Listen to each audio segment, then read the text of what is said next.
ಇಲ್ಲ ಮುಖ್ಯಮಂತ್ರಿಗಳು ಭೇಟಿ ಮಾಡಿದ್ದು ನಾನು ಪೊನ್ನಣ್ಣ ಕೂರ್ಗೂ ಹೋಗ್ತಾ ಇದ್ದೀನಿ. ಹೋಗುವಾಗ ಸಾಹೇಬ್ ಇಲ್ಲಿ ಅವರ ಸುಮ್ಮನೆ ಹೋಗ್ತಾ ಇದ್ದೀವಿ. ಈ ವಿಚಾರ ಕೂರ್ಗ್ ಹೋಗ್ತಾ ಇದ್ವಿ. ಎಲೆಕ್ಷನ್ ಸೋಮವಾರ ಎಲೆಕ್ಷನ್ಸ್ ಇದ್ದು ಕೂರ್ಗಲ್ಲಿ. ಅದಕ್ಕೆ ಪೊನ್ನಣ್ಣ ಹಂಗೆ ನಾನು ಹೋಗಿ ಬರಲ್ಲ.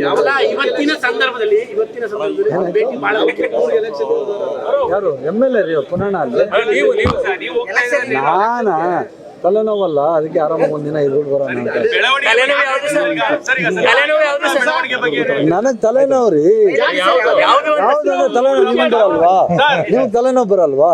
ಹಾಗೆ ನನ್ಗೆ ತಲೆನೋವು ಬಂದಿದೆ. ಮೂಡಲ್ಲಿ ಏನು ಸಮಸ್ಯೆನೇ ಇಲ್ಲ, ತಲೆನೋವು ನನಗೆ. ನಗ್ತಾನೆ ಖುಷಿಯಾಗಿದ್ದೀವಿ.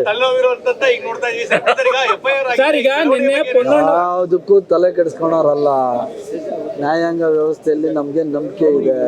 ಮುಂದಿನ ಕೋರ್ಟ್ಗಳಿದಾವೆ. ಮುಂದಿನ ಕೋರ್ಟ್ಗಳ ಡಿಸಿಷನ್ ಆದ್ಮೇಲೆ ನಾವೇನ್ ಮಾಡ್ಬೇಕು ಅಂತ ತೀರ್ಮಾನ ಮಾಡ್ತೀವಿ. ನ್ಯಾಯಾಂಗ ವ್ಯವಸ್ಥೆಯಲ್ಲಿ ಅಪಾರವಾದ ನಂಬಿಕೆ ಇಟ್ಕೊಂಡಿರೋರು. ಅಂಬೇಡ್ಕರ್ ಅವರು ಕೊಟ್ಟಂತ ಸಂವಿಧಾನ ಇದೆ. ಸಂವಿಧಾನ ಪ್ರಕಾರನೇ ಆರ್ಡರ್ಸ್ ಬರಬೇಕು. ಅದನ್ನ ಎಕ್ಸ್ಪೆಕ್ಟ್ ಮಾಡ್ತಾ ಇದ್ದೀವಿ.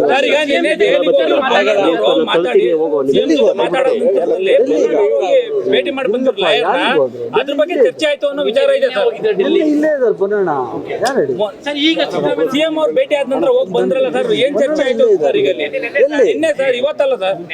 ನಾನು ಇರ್ಲಿಲ್ಲ.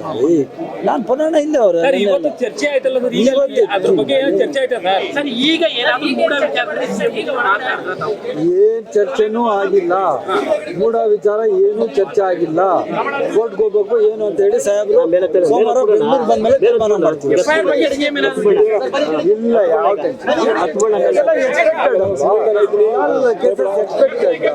ನಾವು ಮುಂದಿನ ನಮ್ಮ ಮನೇನೆ ಹೇಳಿದೀವಿ. ನ್ಯಾಯಾಂಗ ತನಿಖೆಯಲ್ಲಿ ನಮ್ಮ ನಂಬಿಕೆ ಇದೆ. ಮುಂದೆ ಬಿಜೆಪಿ ಸಿಎಂ ರಾಜೀನಾಮೆ ಕೇಳ್ತಾ ಇದೆ. ಕುಮಾರಸ್ವಾಮಿ ಅವರು ರಾಜೀನಾಮೆ ಕೊಟ್ಟವ್ರ.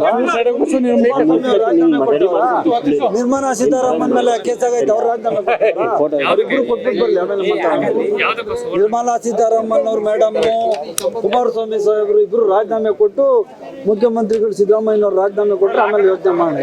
ಬಿಜೆಪಿ ಅವರು ನಿಮ್ಮಿಂದ ಸಿದ್ದರಾಮಯ್ಯ ಅವರು ಮಿಸ್ಲೀಡ್ ಆಗಿದ್ದಾರೆ. ನನ್ನಿಂದ 2020 ನಾನು ಮಂತ್ರಿ ಅಲ್ಲ.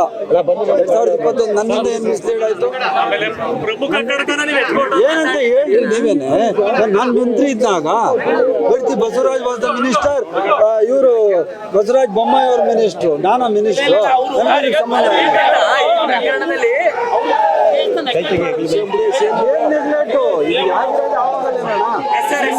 ಯಾವಾಗ